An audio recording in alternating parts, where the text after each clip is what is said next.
ప్రభుత్వంలో చెప్పాడు, నేను అధికారంలోకి వస్తే రాయలసీమను సస్యశ్యామలం చేస్తా, సాగునీరు తాగునీరు అందిస్తా, నేను పోలవరాన్ని కంప్లీట్ చేస్తా, అది చేస్తేనే ఇక్కడ నేను నీళ్లు ఇస్తా అని చెప్పావు.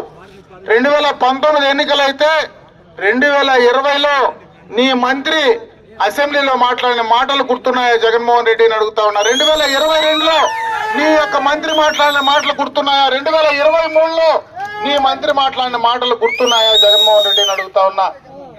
గత ప్రభుత్వంలోనే చంద్రబాబు నాయుడు పోలవరాన్ని దాదాపు 70% పూర్తి చేసి అంద్రీనీవా నీళ్లు దాదాపు మన వీకోట బార్డర్ దాకా తీసుకొస్తే నీకు 5 సంవత్సరాలు కుంభకర్ణుడు మాదిరి నిద్రపోయి మొన్న నీళ్లు తీసుకొచ్చి రామగొప్పం కాడు వదిలి ఆ గేట్లు కూడా మళ్ళా ఎత్తుకొని పోయినావు కదా జగన్మోహన్ రెడ్డి. రైతులు చేసి ముఖం పెట్టుకొని అడగలవో చెప్పగలవా అని అడుగుతా ఉన్నా. ఆయన నాకు అధికారం ఇస్తే, ఒక్క అవకాశం ఇస్తే పూర్తిగా కూడా రేట్లన్నీ తగ్గించేస్తాను అని చెప్పి చేతులు కింద గది మాట్లాడాడు. ఈ 5 సంవత్సరాల్లో స్వాతంత్రం వచ్చిన తర్వాత ఏ ముఖ్యమంత్రి ఏ ప్రభుత్వం పెంచని విధంగా 9 సార్లు కరెంటు ఛార్జీలు పెంచినటువంటి వ్యక్తి ఈ జగన్మోహన్ రెడ్డి అవునా కాదా అని చెప్పే సందర్భంగా నేను ప్రశ్నిస్తా ఉన్నా. పక్క రాష్ట్రాలతో డీజిల్ పెట్రోల్ ధరలు నేను తగ్గించేస్తాను, సమానంగా పెడతానన్నాడు.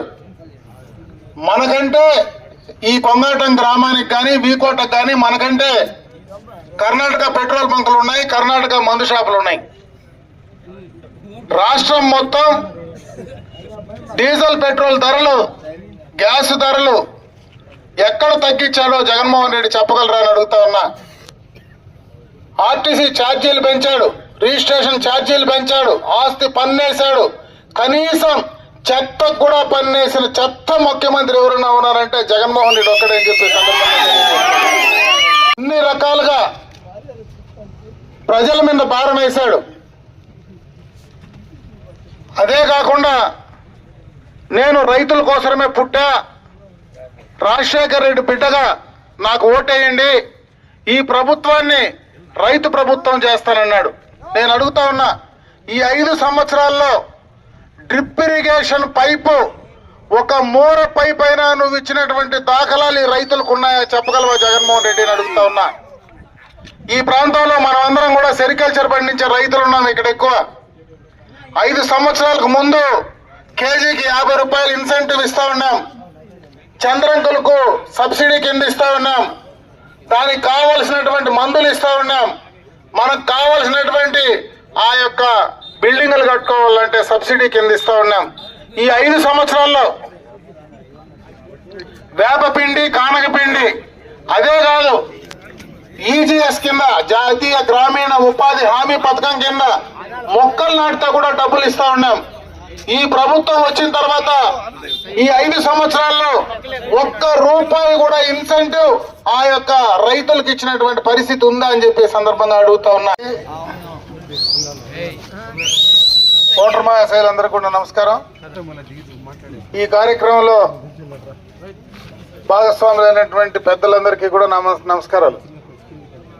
ఈరోజు ఎన్నికల ప్రచార కార్యక్రమంలో భాగంగా కొంగాటం గ్రామానికి రావడం, ఈరోజు మీరు ఇంతమంది ఈ కార్యక్రమాన్ని ఇంత పెద్ద ఎత్తున విజయవంతం చేయడానికి, మమ్మల్ని అందరినీ కూడా ఆశీర్వదించడానికి విచ్చేసినటువంటి ప్రతి ఒక్కరికి కూడా హృదయపూర్వకంగా చేతులెత్తి నమస్కారాలు తెలియజేసుకుంటున్నాను.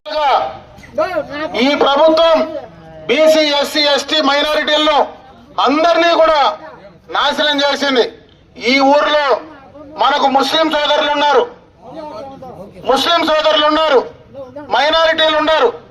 నేను అడుగుతా ఉన్నా, మైనారిటీలకు ఈరోజు ఈ రాష్ట్రంలో ఎన్డీఏలో మనం కలిసిన తర్వాత కర్ణాటక మంద, ఆంధ్ర మంద, కొంచెంసేపు ముస్లిం సోదరులకు నేను ఈ సందర్భంగా కొన్ని చెప్పాల్సినటువంటి అవసరం ఉంది.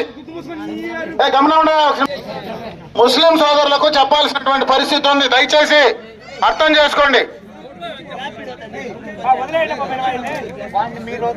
అన్ని రకాల మనం ఆంధ్ర రాష్ట్రంలో ఉన్నాం. ట్యాక్సులు కట్టాలంటే మొత్తం కర్ణాటక ట్యాక్సులు కట్టాల. మందు కావాలంటే కర్ణాటకలో కొనుక్కోవాలా, డీజిల్ పెట్రోల్ కావాలంటే కర్ణాటకలో కొనుక్కోవాలా.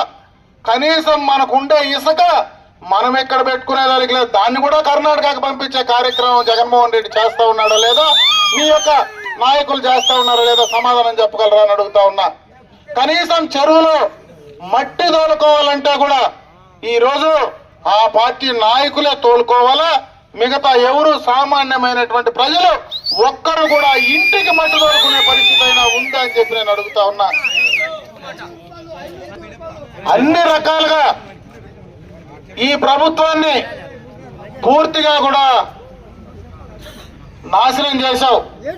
యువకుల కోసం ఎన్నికలకు ముందు జగన్మోహన్ రెడ్డి మాట్లాడిన మాటలు, నేను యువకుడు, చంద్రబాబు నాయుడు గారికి వయసు అయిపోయింది, నాకు యువ రక్తం ఉంది, యువకుల కోసం పనిచేస్తా, నేను అధికారంలోకి వస్తానే ప్రతి సంవత్సరం జాబ్ క్యాలెండర్ రిలీజ్ చేస్తా, 2,30,000 ఉద్యోగాలు ఇస్తా, ఈ రాష్ట్రంలో పరిశ్రమలు తెస్తా, పెట్టుబడులు తెస్తా, అందరికీ ఉపాధి కల్పిస్తానని చెప్పి ఈదులు మాట్లాడితే ఎక్కడ పోయింది జగన్మోహన్ రెడ్డి నీ జాబ్ క్యాలెండర్? ఎక్కడ పోయింది జగన్మోహన్ రెడ్డి నీ 2,30,000 ఉద్యోగాలు? నువ్వు ఇచ్చినావు వాలంటరీ ఉద్యోగాలు 5,000, వాటిని కూడా పాపం వాళ్ళను బెదిరించి భయపెట్టి నువ్వు రాజీనామా పెట్టు అని జనము రాజీనామా పెట్టే పరిస్థితి ఉంది. మొన్నటిదాకా అయినా పాపం జగన్ రెడ్డికి ఆ వాలంటీర్లైనా 5,000 ఇస్తే వాళ్ళైనా కృతజ్ఞతతో ఓట్లేస్తారని అనుకున్నాం, కానీ నిన్నటికి నిన్న ఆ వాలంటీర్లు కూడా ఈ జగన్ రెడ్డికి మేము ఓటేయము, మా ఉద్యోగాలు బలంతంగా దొరికినాడు, చంద్రబాబు నాయుడు మమ్మల్ని కొనసాగిస్తానంటా ఉన్నాడు, 5,000 10,000 జీతం ఇస్తా అంటా ఉన్నాడు, మేము చంద్రబాబు నాయుడికే ఓటేస్తామని నీ వాలంటీర్లు చెప్తా ఉంటే సిగ్గుపడాలని జగన్మోహన్ రెడ్డిని అడుగుతా ఉన్నా.